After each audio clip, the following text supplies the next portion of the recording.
Hello everybody, welcome to 2019.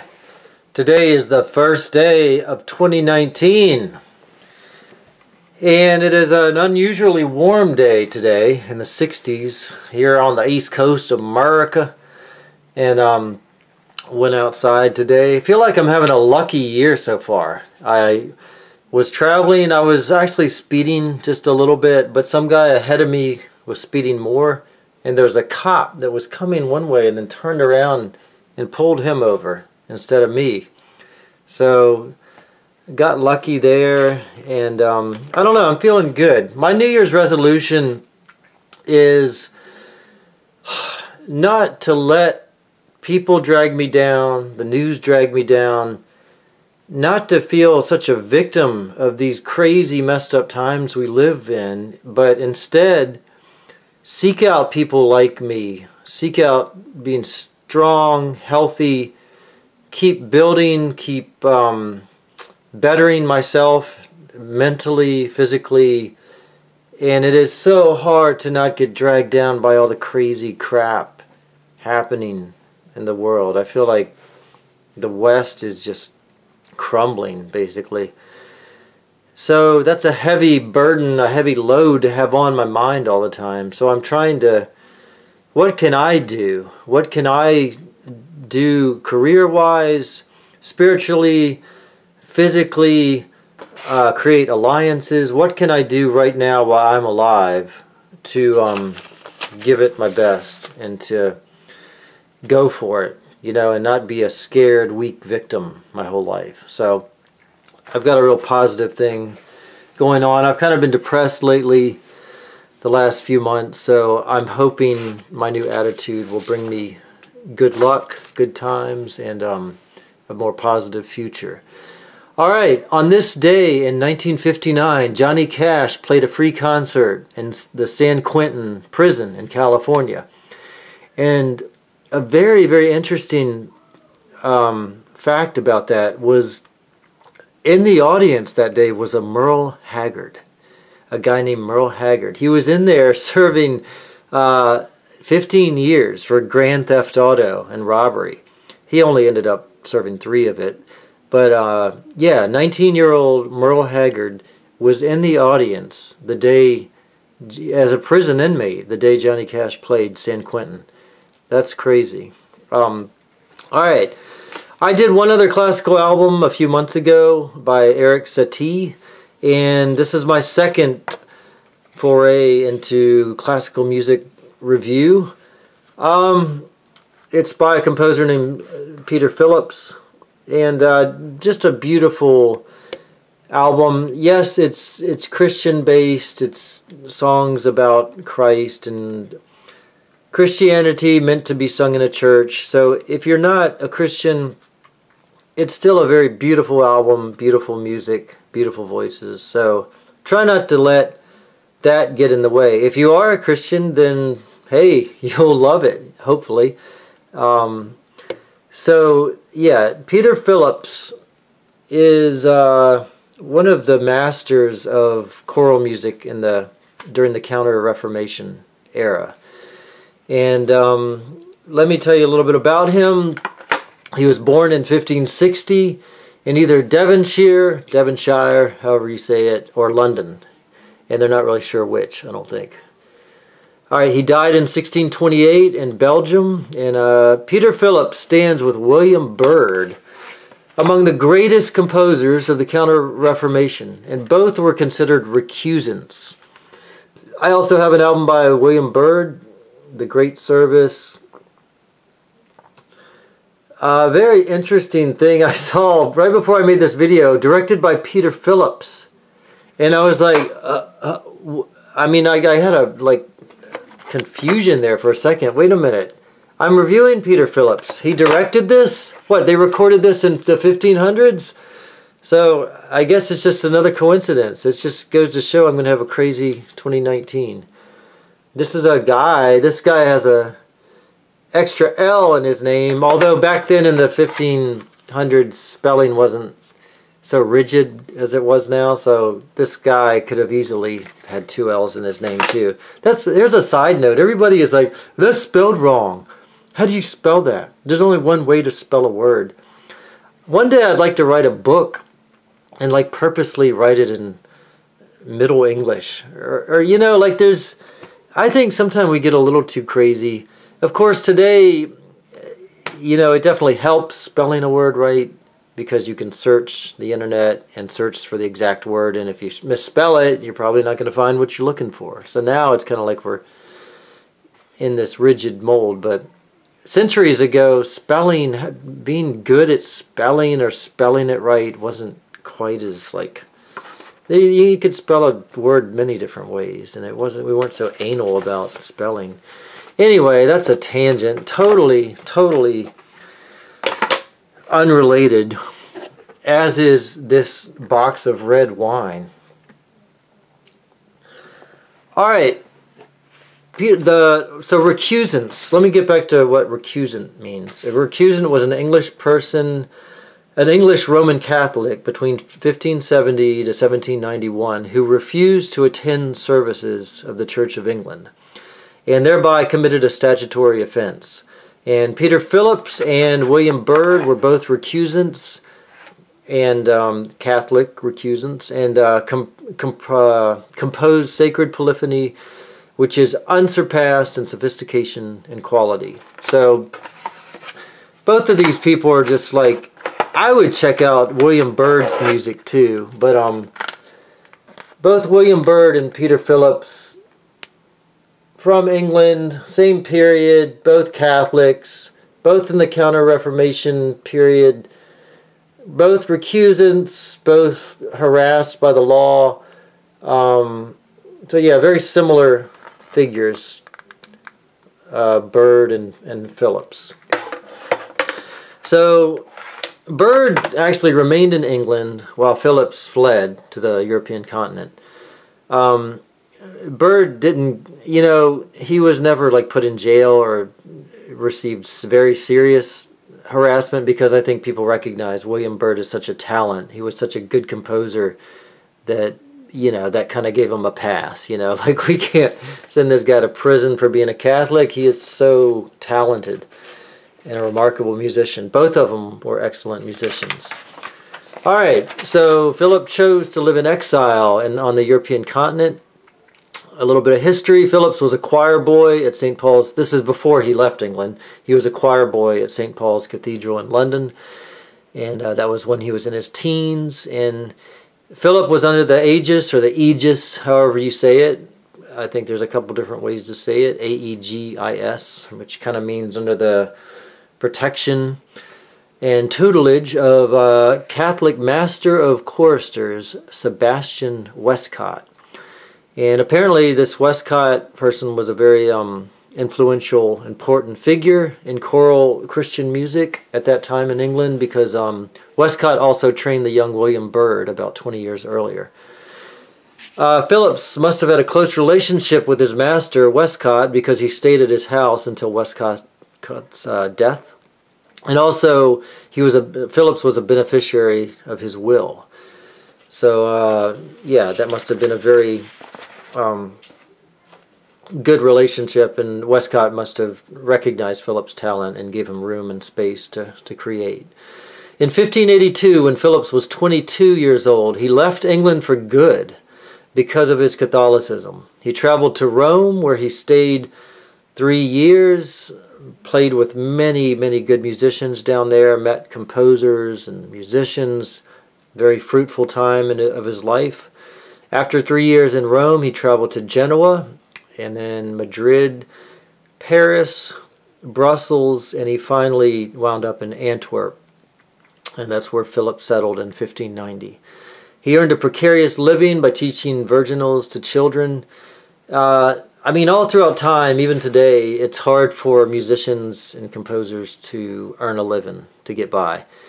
So many times, I mean, even writers, anytime you do anything creative, it's a struggle, because you have to earn a living, but then every time you go to your day job, it's time away from art. That's a big struggle I've had my whole life. Like, I feel like I could have written hundreds and hundreds more songs than I have already. But it's an issue of time and the tax and the stress that work puts on you. It doesn't leave much space or room to create. So, and a lot of times in classical music history, and when I say that, I mean, Baroque and prior times to the classical. Classical is probably more, I would say, 1750 to 1825, around there. Don't quote me on that, but that's the rough period of classical. We call all this music classical today, but really, if you want to be specific, classical is more, around the time of Mozart, and before that was the Baroque, and after classical is more what they call romantic. And it bled over into different art. It wasn't only music. You have Baroque paintings and romantic novels. So it was all just a movement in history, an era, not an era, but, a period in history where people were seeking the same things, portraying the same things in art, talking about the same things, feeling the same things. All right, so anyway, I was going to say a lot of times rich people took in composers, like Haydn is a good example. Like some very, very rich person took him in and he said, okay, as long as you direct the music ensembles, you give some music lessons, you're allowed to stay here and eat and compose. So composers were very much after sponsors like that, rich people that would sponsor them to give them the time and resources to, compose their symphonies or whatever they were doing. All right, anyway, sorry for that tangent again. This is a red box of wine. A box of red wine. All right. In 1597, that means nothing. What? All right, disregard that. In 1597, he was employed in Brussels as an organist to the chapel of Albert the Seventh, Archduke of Austria, and shortly after Philip's wife and child died, I don't have much information on that, Philips was ordained a priest sometime between 1601 and 1609. Philips was extremely prolific, and he composed mainly motets, in the hundreds, and he also composed instrumental and consort music. And consort music was it was a phrase used in England during the 16th and 17th centuries to indicate instrumental ensemble. Consort music, as opposed to concert, S-O-R-T, consort music was popular at courts and in the households of the wealthy. In the Baroque era, which is early 17th century and late 18th century, consort music was kind of absorbed into what was known as chamber music. The earliest surviving piece we know to be by Philips is a pavane dated 1580. And alright, so let me get to this particular album. This album was recorded on the Naxos record label. And Naxos has put out many, many fine classical albums. They also put out other styles, but they mainly do classical. Formed in 1987 and actually formed in, I think, China or something like that. So it's kind of weird. I guess a Westerner was living in the East and formed this record label. So Naxos describes Philips' music as such. Quote, Philips adopted a wide range of musical devices to illustrate these texts musically, from suave counterpoint to precise word or image painting and homophonic decoration. These are extremely beautiful, emotionally charged settings that are strongly related to Catholic spirituality. End quote. So the music on this CD is performed by the Tudor Consort, a specialist group. They specialize in early choral pieces, and they're based in Wellington, New Zealand. And they usually have between 5 and 25 members, depending on the repertoire they're performing. The group was formed in 1986, and incidentally, that was 1 year before the Naxos record label was formed, which was 1987. So, mid-80s was a cool time. Man, sometimes I think if somebody after the 80s, America is pretty much in decline, I think. The 80s was the last good decade. And it's like that movie, The Wrestler. Have you all seen that? Like, there's this one scene, they're talking about music, and it's like, yep, 90s sucked. 90s sucked. I'm not saying there's no good music in the 90s. There's probably a few good things. But in general, 80s was the last really great decade in America. And I think after that, it's just gone downhill. And it will continue to go downhill. So anyway, sorry for that depressing thought. But yeah, we live in a very, very messed up times. All right, the music on this CD is sung either in Latin or English. So let me play a little bit of it. You can pause that if you want. If I can get that damn glare out of there.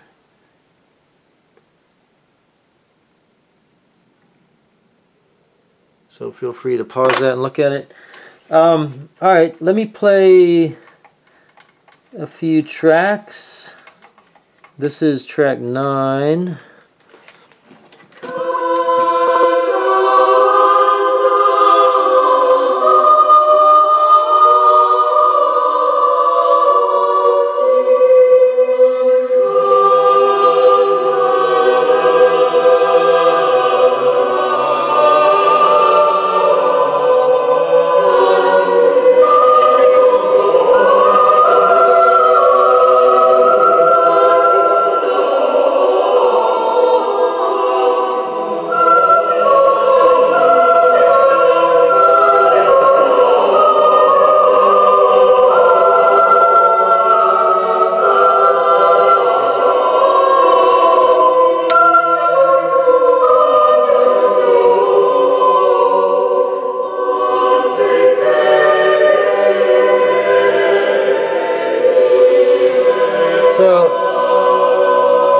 Christian or not, this is just beautiful music. Very good meditational music. This is track 13.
So, yeah, a little sample there. I hope you agree. Very beautiful stuff.